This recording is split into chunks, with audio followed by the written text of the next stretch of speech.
report ni Grace, CCTV footage at motorsiklong sinakyan ng suspect sa pamamaril naman sa isang punong barangay dyan sa Kalipahan sa Talavera, Nueva Ecija. Hawak na daw ng mga otoridad. Parang December pa ang lakay, pero may mga ganito na, no? Eleksyon. Mag-eleksyon sa December Tama. Matutuloy ba? Tuloy.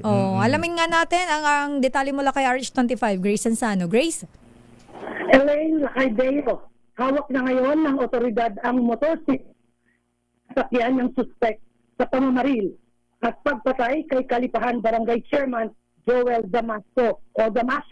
Ito ay 49 na taong na pinagbabaril kahapon ng umaga at katatapos lamang dumalo sa Brigada Eskwela sa kanilang barangay ang naturang barangay chairman ng pagbabarilin ng gunman sa bahagi ng National Highway sa naturang bayan.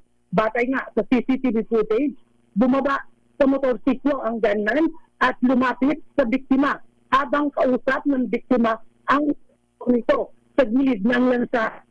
Nagtamo ang kaka ng bala sa ulo at katawan nito habang ang kausap nitong si alias J ay nagtamo naman ng tama ng bala sa braso at taliliran na ligtas na ngayon. Ayon kay Nueva Ecija Provincial Director Colonel Ferdinand Hermino, agad na binuo ang Special Investigation Task Group para sa masusing investigasyon. Sa ngayon, hawak na nga ng SITG Damasio ang pinabando ng motorsiklo na narecover malapit sa Karatig Barangay na tumutugma sa mga narecover na CCTV footage na nakunan sa kainga ng suspect. At nakipag-ugnayan na rin ito sa LTO at gayon din sa Highway Patrol Group ang mga investigador at upang alamin kung ang kanino nga nakapangalan ang naturang motorsiklo.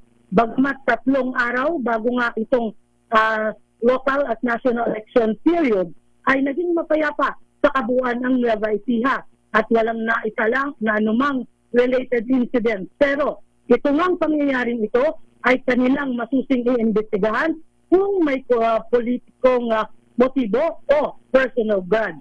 At sa ngayon, patuloy na nakikipag-ugnayan sa sinasabing sa Metro Manila na pag-alaman na nakapangalan ang pagmamaril ng motorsiklo. Dito, ang susi para nga malaman kung sino ang nasa likod ng naturang pamamatlang.